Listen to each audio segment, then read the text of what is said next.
All right, good morning, everyone. Can everyone hear me? Good. We're not doing that. The microphone didn't work, so here we go. You're going to have to deal with me belting it out.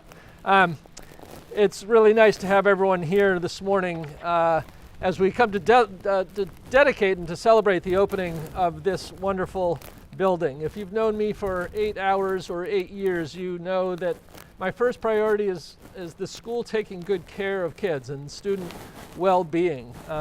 When I arrived at Pomfret, I think many of you are aware, I think everyone who's standing here is aware of what we used to have for a health and wellness center. And it's kind of dark, it was kind of dingy, it was kind of in a basement. It was actually totally in a basement. It wasn't part of our tour that we took anyone who was here visiting on admissions ever, because it wasn't something we were really that proud of. The work that we did, the folks who worked there, superlative. The facility, somewhat short of that. I affectionately refer to it internally as the dungeon.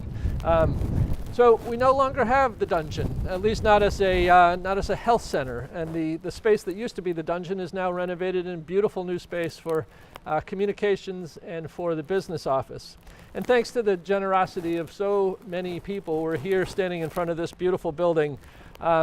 And our new health center is operational. It's a much happier, a much healthier, a much brighter, much cheerier destination for our kids. And there are 2 beautiful faculty apartments I think you know about that are both now occupied. Terrific additions to what is amazing space below. It was a Herculean task getting this all done and getting it done as quickly and as effectively as we did. From planning to building to landscaping to licensure, everything happened very quickly and very efficiently. And I want to particularly thank our friend Brenda Bullied for spearheading so much of that effort.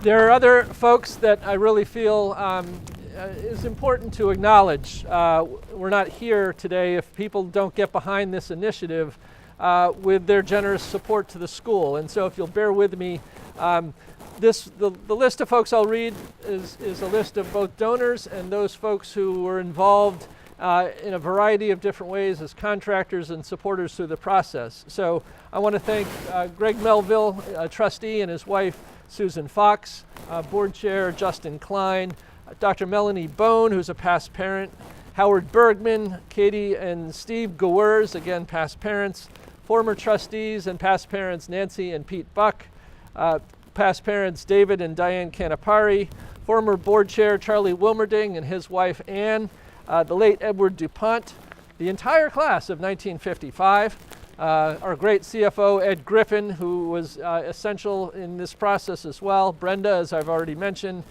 trustee and alumnus Buzz Udell, an architect who provided a great deal of feedback and input into this process.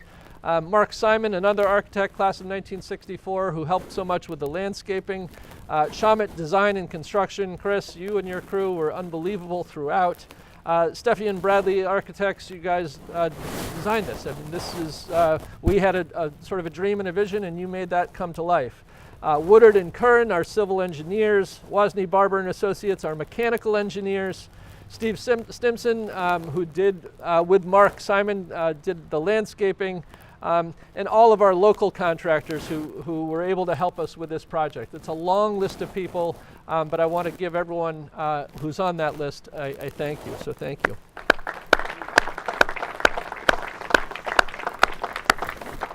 And last, and certainly not least, thank you to the folks who are using this facility, the Pomfret staff, the nursing and counseling staff, Sarah Lemery, Carol Rayford, Erin Peloso, Kathy Burdick-LaChance, Deb Faris, Bryn Riddell, and then our counselors Carolyn Wagner, Cooper Hastings, and Perry Mandanis as an outsider who comes in and uses this facility. This amazing place has already been well used by students. We have the ribbon cutting today, but it's been operational for about 5 weeks. We may have made it too nice, in fact. The kids are finding the bathrooms a little more luxurious than their bathrooms in the dorm, and the nurses are having to be a little bit more adroit, as we say in French, picking up legitimate illness from those who just want to luxuriate. So we'll let you have a look around in just a minute, but I want to now invite, well, we have 3 of the folks up here I'd like to have up here. Sarah, will you come on up here and join us? Director of our health center. And Carolyn, is Carolyn here? Director of counseling, would you come on up, Carolyn?